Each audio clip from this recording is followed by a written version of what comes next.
This is Shweta Thakur, your social science educator. Magnet brains एक ऐसा platform है जहां किंडरगार्टन से लेकर क्लास 12 तक के सभी वीडियो कोर्सेज प्रोवाइड करवाए जाते हैं, that to be free of cost. We also provide you CBSE and other state board like UP, Bihar, MP, Rajasthan और दिल्ली बोर्ड के fully organised courses with daily practice paper. And हमारे पास ई बुक्स और e notes की facility भी available है, जिसका link नीचे डिस्क्रिप्शन बॉक्स में दिया गया है। और आज हम लोग क्लास 10 सोशल साइंस हिस्ट्री का जो हमारा चैप्टर है नेशनलिज्म इन इंडिया, उसके एनसीईआरटी सॉल्यूशंस करने वाले हैं। तो अगर हम लोग बात करें, पहला क्वेश्चन है Why growth of nationalism in the colonies is linked to anti-colonial movement? हम भाई, हमें कोई अगर दबाने की कोशिश करेगा, डोमिनेट करने की कोशिश करेगा, हमारी फ्रीडम को लेगा, तभी तो उसी के खिलाफ तो हम क्या करेंगे, वो एंटी कॉलोनियल मूवमेंट के खिलाफ ही हम लोग क्या करते हैं, वो नेशनलिज्म जो है वो ग्रो होता है। वो एक हमें वो फ्रीडम की वैल्यू समझ में आती है, हमें ये समझ में आता है कि भाई नेशनलिज्म क्या होता है, वो रिस्पेक्ट अपनी कंट्री के लिए, वो लव अपनी कंट्री के लिए, वो किससे हमें देखने को मिलता है, एंटी कॉलोनियल मूवमेंट के थ्रू। देखिए, कॉलोनाइजेशन का मतलब होता है, कॉलोनाइजेशन वीकेंड द पीपल। जब कोई भी कंट्री किसी दूसरी कंट्री पर राज कर रही है तो उससे क्या होता है, वो वहां के लोगों को वीक करती है, राइट। सेंस ऑफ फ्रीडम उनसे छीन लिया जाता है and the fight against the imperial domination, वो स्ट्रेंथन करते हैं नेशनलिस्ट सेंटिमेंट्स को। अगर हम बात करें due to the sense of collective belonging, अगर हमारे साथ जो है, जैसे अब ब्रिटिशर्स ने हमें डोमिनेट किया, उसके बाद अगर हम बात करें, जब नेशनलिज्म की हम लोग बात करते हैं, वो सेंस ऑफ कलेक्टिव बिलोंगिंगनेस कैसे आती है, जब हम ये फील कर सके कि हम लोगों का शेयर्ड पास्ट है, शेयर्ड कल्चर है, एक जैसी लैंग्वेज है, वो सब चीज़ें जो है हम लोगों के अंदर एक स्पार्क लाती है। जब हमारा फ्रीडम हमसे हमारी ही कंट्री में कोई और आके छीनता है तो हमें एक स्पार्क आता है, किसके लिए, अपने देश के लिए। हमें फील होता है कि ये कंट्री हमारी है और हम उसको और ज्यादा रिस्पेक्ट करने लगते हैं और हमें आता है वो नेशनलिज्म का भाव, जिससे कि हम अपनी कंट्री को फ्री करवाने के लिए आगे बढ़ते हैं। तो देखिए, due to the collective sense of oppression and exploitation, people from all walks of life came together. सब साथ में आते हैं, giving rise to nationalist ideologies। तो देखिए, हमें पता है कि ये कंट्री किसको बिलोंग करती है, हम लोगों को बिलोंग करती है। अगर हमसे हमारा फ्रीडम हमारी ही कंट्री में कोई छीनेगा तो हम क्या करेंगे, हम सब एक साथ आएंगे और उसके लिए लड़ेंगे। Anti colonial movement therefore coincide with the growth of nationalism in the colonies। तो अगर हम बातें, ये एंटी कॉलोनियल मूवमेंट्स ही है जिसकी वजह से ग्रोथ होती है, किसमें, नेशनलिज्म में। वो भाव आता है हमारे अंदर अपनी कंट्री के लिए कुछ करने का और इंडिपेंडेंट होने का, राइट। चलिए, question number B. Okay, how the first world war helped in the growth of the national movement in India। किस तरीके से जो फर्स्ट वर्ल्ड वॉर हुआ उसने नेशनल मूवमेंट जो है वो होने में हेल्प की। हमें पता था जब फर्स्ट वर्ल्ड वॉर हुआ था तो जो कंडीशंस थी वो पूरे तरीके से डिफरेंट थी। कब, फर्स्ट वर्ल्ड वॉर के टाइम पे एक तो देखिए इकोनॉमिक क्राइसिस तो चल ही रहे थे, ब्रिटिशर्स क्या करते, फोर्सफुली हमारे जो लोग थे उनको रिक्रूट कर रहे थे। उसके बाद अगर हम लोग बात करें तो राइट, अगर हम लोग बात करें, हर चीज के जो प्राइसेस है वो बढ़ रहे थे, क्रॉप फेलियर हो रहे थे। तो इन सभी रीजंस की वजह से अगर हम लोग देखें, क्रॉप फेलियर, इन सभी रीजंस की वजह से जो लोगों को प्रॉब्लम फेस करनी पड़ी, राइट। तो उसके बाद अगर हम बात करें, in India's rural areas The British Army utilized forced recruitment during the World War I। हमने देखा था कि ब्रिटिशर्स क्या कर रहे थे, फोर्सफुली हमारे जो विलेज के लोग थे उनको रिक्रूट कर रहे थे to pay for the defense budget, high income taxes and custom levies were imposed। अगर हम बात करें डिफेंस एक्सपेंसेस के लिए हाई इनकम, अगर हम लोग बात करें, देखिए अपने जो डिफेंस एक्सपेंडिचर जो है ब्रिटिशर्स का बढ़ रहा था, वो किसकी पॉकेट से निकाल रहे थे, हम लोगों की। उन्होंने इनकम टैक्स इंट्रोड्यूस किया, कस्टम ड्यूटीज जो है वो इम्पोज की। तो इस तरीके से Furthermore, during 1918 and 1920 crops failed। इतनी बार क्रॉप्स फेल हुई 1980 से 1920 के टाइम में, ठीक है। तो उस टाइम पे several Indian state leading to acute food shortage उस टाइम पे देखने को मिला। मतलब सिचुएशन वर्स्ट से वर्स्ट होती जा रही थी, बहुत ज्यादा फूड शॉर्टेज देखने को मिल रही थी। All of this led to a generalised protest against the British colonial rule and a renewed sense of determination that Indian national movement। अब क्या होगा कि हमारी सिचुएशन जब देखिए फोर्सफुली हमारे अपने ही लोगों को कहाँ भेजा जा रहा है, लड़ने के लिए रिक्रूट किया जा रहा है फोर्सफुली। दूसरा क्या है, डिफेंस एक्सपेंडिचर कहाँ से निकाला जा रहा है, हमारी पॉकेट से निकाला जा रहा है। जब ये सारी सिचुएशंस हो रही है तो वो क्या कर रहे हैं, हमारी सिचुएशन क्या हो रही है, मैम वर्स्ट होती जा रही है। अब ये सारी वर्स्ट फूड शॉर्टेज हो रही है तो वो सारी वर्स्ट सिचुएशन का क्या होगा, उसका इंपैक्ट लोगों की लाइफ पे पड़ेगा। तो ऑफ कोर्स लोग जो है वो बाहर निकल कर आएंगे। क्वेश्चन सी क्या है, why Indian were outraged by the Rowlatt act. देखिए रॉलेट एक्ट क्या था, अगर हम बात करें 1919 में एक एक्ट आया जिसे हम रॉलेट एक्ट और ब्लैक एक्ट के नाम से भी जानते हैं। हम इसे किस नाम से जानते हैं, ब्लैक एक्ट के नाम से भी जानते हैं रॉलेट एक्ट को। और इसका मेन मोटिव क्या था ब्लैक एक्ट का, कि देखिए बिना ट्रायल के सस्पेक्ट के बेसिस पर भी किसी को भी वहां से क्या किया जाएगा, अगर हम लोग बात किया जाए कोई भी हमें सस्पेक्ट भी लगता है गवर्नमेंट को, तो उसे जो है वो जेल में डाल देंगे विदाउट ट्रायल 2 इयर्स के लिए। तो क्या ये सही था, बिल्कुल भी सही नहीं था। तो इसीलिए इसको ब्लैक एक्ट भी बोला जाता है। इसी के चलते 6 अप्रैल 1990 को एक जो है नेशन वाइड जो है स्ट्राइक्स हुई, हड़ताल की गई, बहुत सारी जगहों पर प्रोटेस्ट हुए, लेकिन पीसफुल चल रहा था सब कुछ, राइट। तो देखिए द रॉलेट एक्ट ने सरकार को बहुत ज्यादा इनॉर्मस पावर दे दी थी, किसको, ब्रिटिश गवर्नमेंट को। देखिए the Rowlatt act permitted suspects to be detained without charge and the trial for some political crimes without juries। देखिए the Imperial Legislative Council hurriedly passed the Rowlatt Act despite objection from Indian members।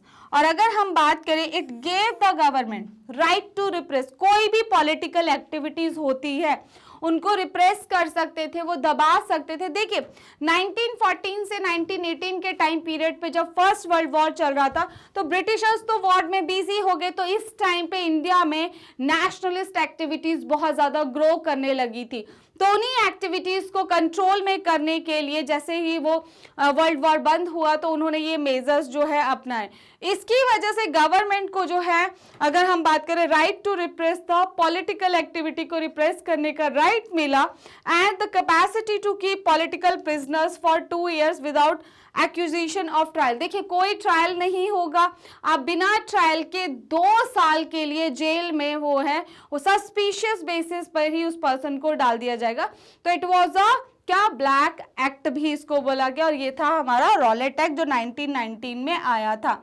ठीक है, Indians were angered by this behaviour. Obviously हम गुस्सा तो होंगे ना, क्या ये सही है, क्या आपको लगता है कि ये जो रॉलेट एक्ट था वो सही था, मैम वो बिल्कुल भी सही नहीं था, राइट। विदाउट ट्रायल आप किसी को आपको बस डाउट है उस पर, आप उसको कहाँ डाल दे रहे हो, जेल में डाल दे रहे हो। Indians were angered by this behaviour because it's violated the sense of national dignity and was harsh and undemocratic था। डी क्या कहता है, why Gandhi ji decided to withdraw the non cooperation movement. Gandhi ji किस पर चलते थे, वो सत्याग्रह पर चलते थे। गांधी जी किस पर चलते थे, सत्याग्रह मतलब मैम वो ट्रुथ एंड नॉन वायलेंस के रास्ते पर चलते थे।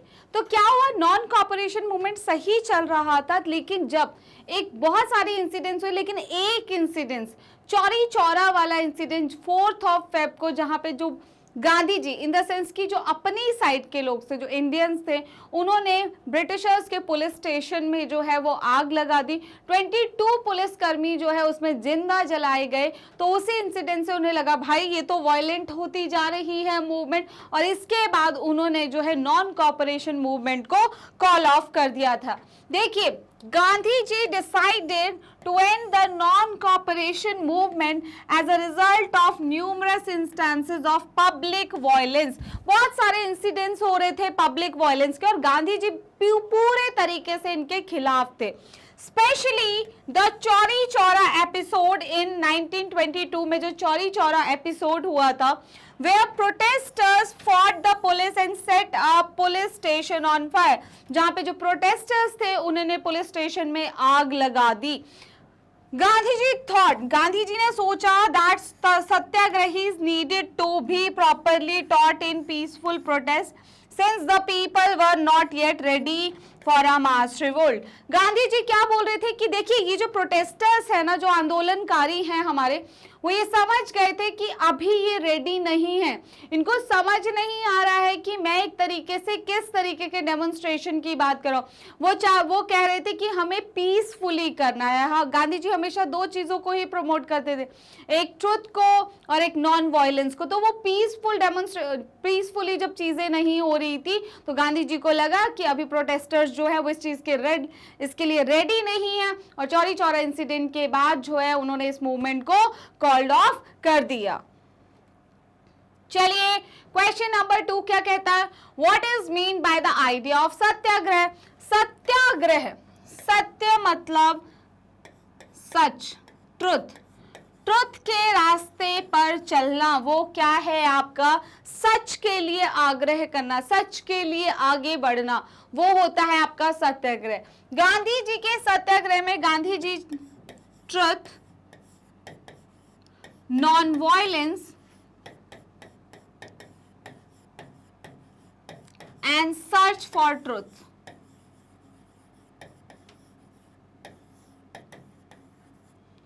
इन शब्द, ये जो वर्ड्स हैं ये गांधी जी की लाइफ में बहुत इंपॉर्टेंट थे। मेन ये दो हैं, क्या है मैम, वो बिलीव करते थे सत्याग्रह, एक तो हमेशा किसका साथ दो, सच के रास्ते पर चलो, सच के रास्ते पर आगे बढ़ो, लेकिन कैसे, नॉन वायलेंस के थ्रू, अहिंसा के थ्रू बढ़ना है। मतलब किसी भी तरीके का, किसी को भी जो है आपने पीसफुल रहना है, किसी के साथ भी कोई गलत व्यवहार नहीं करना है, तो नॉन वायलेंस के थ्रू। अगर आपको सच नहीं पता तो सर्च फॉर ट्रुथ, सच्चाई को ढूंढो, किसी के साथ भी गलत व्यवहार मत करो, ये था गांधी जी का सत्याग्रह। अगर हम बात करें the literal definition of satyagraha क्या कहती है, होल्डिंग स्ट्रांगली टू और truth plus insistence and holding firmly to. देखिए पूरे सही तरीके, सच को पकड़ के रखना, आपको पता है चीजें सच है तो उसको पे काम करना। One form of non violent civil disobedience is satyagraha. तो एक फॉर्म था नॉन वायलेंट सिविल डिसोबीडेंस का, क्या ma'am, satyagraha. The new techniques of mobilising the masses of satyagraha. देखिए ज्यादातर लोगों को इकट्ठा करना है, किस बेसिस पर करना है, सच के बेसिस पर इकट्ठा करना। एक नई टेक्निक थी, नई टैक्टिक थी, मीन्स एक नया तरीका था जिससे गांधी जी जो है लोगों को इकट्ठा कर रहे थे, और वो कह रहे थे कि हम सच्चाई के रास्ते पर चलते हुए बिना किसी को हार्म किए आगे तक अपने देश की लड़ाई को लड़ेंगे और इंडिपेंडेंट होंगे। The satyagraha idea highlight the value of कौन सी, truth and the needed to pursue it. सच्चाई को जानो, सच को जानो और सच के रास्ते पर चलो। It mean the opposing the oppressor did not involve using physical force. Non violence है ना, किसी भी तरीके का फिजिकल फोर्स, किसी को मारना पीटना कुछ नहीं है, नो कोई भी फिजिकल फोर्स नहीं यूज करनी है। If the cause was just and the struggle was for justice, अगर आपका जो स्ट्रगल है वो सच्चाई के लिए, जस्टिस के लिए है, तो आपको किसी भी तरीके की फिजिकल फोर्स यूज करने की जरूरत नहीं है। उसके बाद it indicated that the cause was right and the fight was for justice, then resisting the oppressor did not require using physical force। किसी भी तरीके की फिजिकल फोर्स जो है वो आपको यूज नहीं करनी है।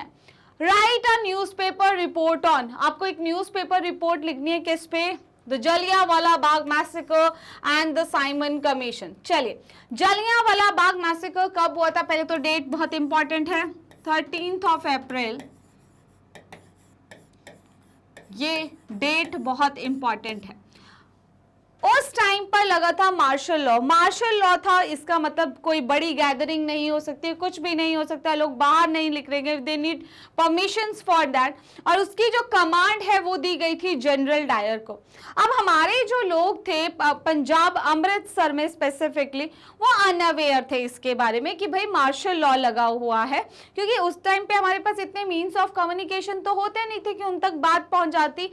तो इसके चलते जब मार्शल लॉ लगा था तो वहां पे जो हमारे लोग थे, राइट, जो हमारे लोग थे जलियांवाला बाग, वो इकट्ठा हुए किसमें, जलियांवाला बाग में, जो कि एक बंद स्पेस था। उसके बाद क्या हुआ, जनरल डायर वहां पर आए और वो बैसाखी का कुछ कांग्रेस ने जो एक्टिविटी की थी रॉलेट एक्ट के तहत, उसके बारे में भी डिस्कशन हो रहा था। उनके कुछ लीडर्स थे, उनको उठाया गया था, ठीक है, लेकिन साथ में बैसाखी का फेयर भी पीसफुली बनाया जा रहा था। जनरल डायर आए, वहां का तो एग्जिट पॉइंट था उसको ब्लॉक किया, और वहां की जो भीड़ है जिसमें बच्चे भी थे, वुमेन भी थे, मेन सब थे, उन पे गोलियां चलाना शुरू किया और हंड्रेड्स ऑफ लोगों की वहां पर जान चली गई। ये बिल्कुल भी एक अच्छा इंसिडेंट नहीं था, राइट। इसी तरीके से इंडिया के कॉन्स्टिट्यूशनल सिस्टम को देखने के लिए कि किस तरीके से जो ब्रिटिशर्स या कॉन्स्टिट्यूशनल सिस्टम बनाया वो काम कर रहा है, उसके लिए ब्रिटिशर्स ने भेजा एक commission, that was the Simon commission. अगर हम साइमन कमीशन की बात करें तो साइमन कमीशन में एक बात तो थी कि साइमन कमीशन के हेड थे जो जॉन साइमन, उसमें एक भी मेंबर, देखिए इन किसका सिस्टम बताया जा रहा है, कहाँ के कॉन्स्टिट्यूशनल सिस्टम की बात की जा रही है, इंडिया के की बात की जा रही है, और उसमें एक भी इंडियन मेंबर नहीं मैम। तो देखिए इंडियन मेंबर का होना तो बहुत जरूरी था, not a single Indian member. भाई हमारे सिस्टम को हम अच्छा बताएंगे या व्हाइट पीपल अच्छा बताएंगे, not a single Indian member. तो जब साइमन कमीशन इंडिया में आया तो मैम उसको क्या दिखाए गए, ब्लैक फ्लैग्स, और क्या बोला गया, साइमन गो बैक, वापस जाओ। उसमें कोई भी किसी भी तरीके के बोला गया साइमन गो बैक, राइट। तो देखिए द जलियांवाला बाग मैसेकर की बात, जलियांवाला बाग हत्याकांड भी जिसे हम बोलते हैं, on 13th of April 1990 a sizable crowd, मतलब ज्यादा बड़ी क्राउड नहीं है, लेकिन जहां पे जितने जो लोग जलियांवाला बाग में इकट्ठे हो सकते थे उतनी तो है, sizable crowd gathered in the walled grounds of Jallianwala Bagh, ठीक है। Some to attend the traditional Baisakhi fair, तो कुछ तो वहां पे बैसाखी फेयर के लिए इकट्ठा हुए थे, and others to protest the harsh tactics of the British administration, जो ब्रिटिशर्स जो कर रहे थे वहां पे उनके लिए इकट्ठा हुए थे, right। These citizens were ignorant that the city had instituted martial law, और सिटी में क्या लगा हुआ है, मार्शल लॉ, मतलब इतनी बड़ी गैदरिंग तो वो कर ही नहीं सकते, उनको नहीं पता था, राइट। अगर उसके बाद हम देखें, the commander General Dyer block the exits, वो एंटर हुए जनरल डायर और उन्होंने एग्जिट पॉइंट जो है वो ब्लॉक कर दिया from Bagh and open fire on the occupant, जितने भी लोग वहां पे थे उन पर उन्होंने ओपन फायर करना शुरू कर दिया। Scaring satyagrahis was Dyer's plan to achieve a moral effect, कि भाई सत्याग्रही को डराना है, ये जो है क्या था, पार्ट था डायर के प्लान का। लेकिन क्या डरा रहे थे वो, उन्होंने तो सीधा मार ही दिया। डराना तो इतना कि वो एक वार्निंग देते उसके बाद वहां से चले जाते, लेकिन उन्होंने ओपन फायर करना शुरू कर दिया उस क्राउड पर। The British soldier indiscriminate firing resulted in hundreds of innocent bystanders being killed or injured, inciting public indignation, right। अगर हम देखें hundreds of people मैम वहां पे मारे गए। The deadliest disaster in Indian history was the Jallianwala Bagh massacre, क्योंकि बिना किसी बात के उन जो निहत्थे लोग, मतलब उनके हाथ में कुछ नहीं है और आप उनके पे अटैक कर रहे हो, तो ये गलत बात है। अगर डराना ही था तो एक वार्निंग दी जा सकती थी, लेकिन सीधे गोलियां चलाना वो मतलब जरूरी नहीं था, ठीक है। अब आते हैं साइमन कमीशन पे। एक commission was established by the British government to examine the Government of India Act 1990. Government of India act 1919 आया था उसको एग्जामिन करने के लिए कि जो एक्ट, उस एक्ट के अकॉर्डिंग जो कॉन्स्टिट्यूशनल सिस्टम बनाया जा रहा था इंडिया में, क्या वो सही चल रहा था। तो इसी के चलते जब ब्रिटेन में टॉरी गवर्नमेंट आई, टॉरी उस टाइम पे वहां पे टॉरी गवर्नमेंट आई, तो उन्होंने एक कमीशन बनाया जिस कमीशन का नाम था Simon commission.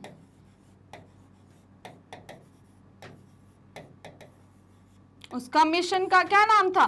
Simon Commission. The commission's objectives were to examine the operation of the act and offer suggestion for additional administrative system improvement. और वो कमीशन क्या था कि क्या पहले इंडिया जाना है, देखना है कि एडमिनिस्ट्रेशन में कितना स्मूथ वर्क करने लगा है और क्या क्या चेंजेस करने, कोई सजेशंस है, कुछ चेंजेस होंगे या नहीं।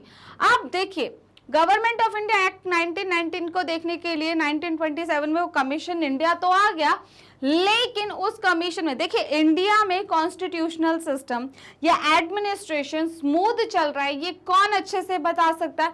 ये इंडियंस अच्छे से बता सकते हैं और कोई भी अच्छे से नहीं बता सकता है। तो अगर हम बात करें consequently the chairman of the inquiry कौन थे?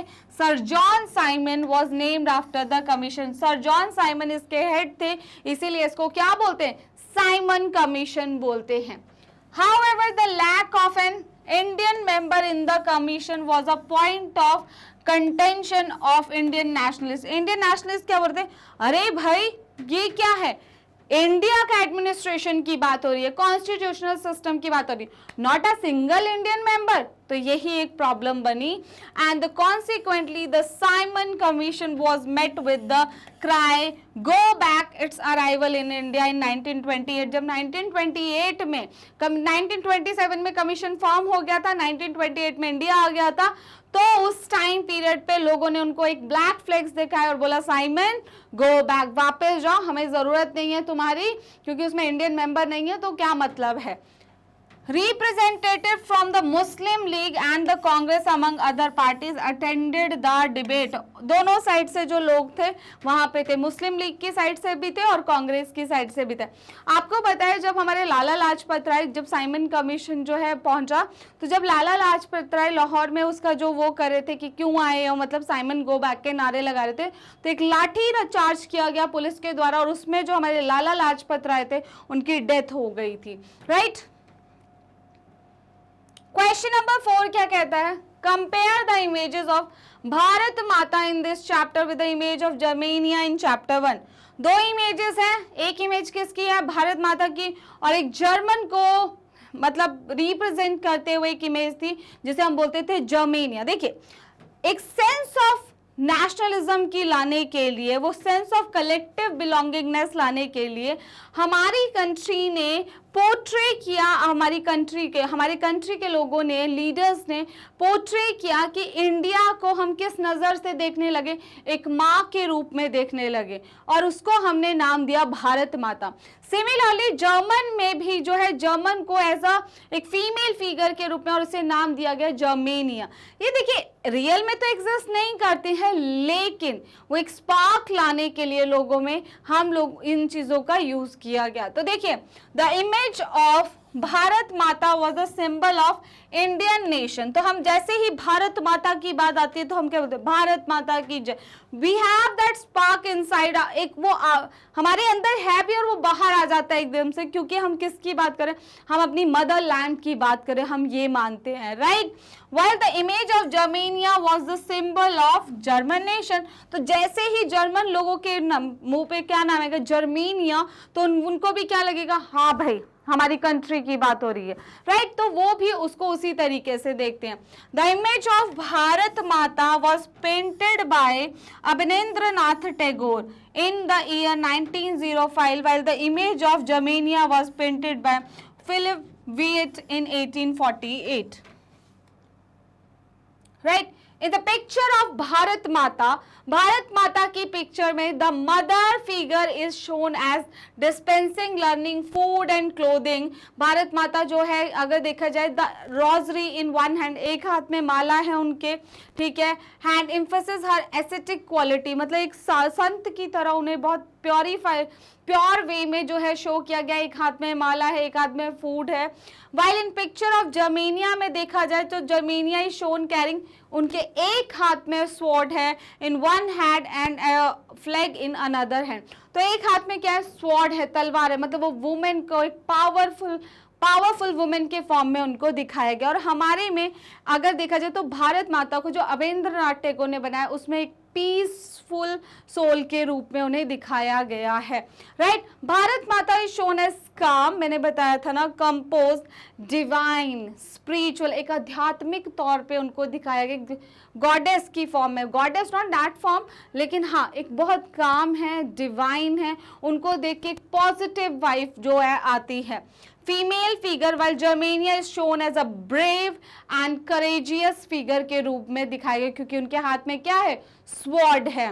Right, a lady who is ready to protect her nation, एक लेडी, एक ऐसी लेडी के रूप में दिखाया गया जो अपनी कंट्री के लिए लड़ने के लिए, कुछ करने के लिए तैयार है. चलिए, इसी के साथ हमारे एनसीईआरटी सॉल्यूशन खत्म होते हैं. आप हमारी वीडियोस को देख सकते हैं कहां पर, यूट्यूब पर एंड हमारी ऑफिशियल वेबसाइट www.magnetbrains.com पर. आप हमें फॉलो कर सकते हैं अगर YouTube, Facebook, Instagram, Twitter, Telegram and WhatsApp पर. हमारे पास e notes and e books की फैसिलिटी भी अवेलेबल है, जिसका लिंक नीचे डिस्क्रिप्शन बॉक्स में दिया गया है. टॉप कोर्सेज की बात करें, CBSE board, Delhi board, Bihar board, UP board, MP board और राजस्थान बोर्ड की क्लासेस है हमारे पास. वैदिक मैथ्स की क्लासेस है, क्रैश कोर्स कराए जाते हैं, स्पोकन इंग्लिश की क्लासेस भी हैं. हम डील करते हैं इंग्लिश और हिंदी दोनों मीडियम के साथ. With this and after this session, I hope you like this video. Don't forget to hit the like, share and subscribe button. See you all next time. Have a nice day.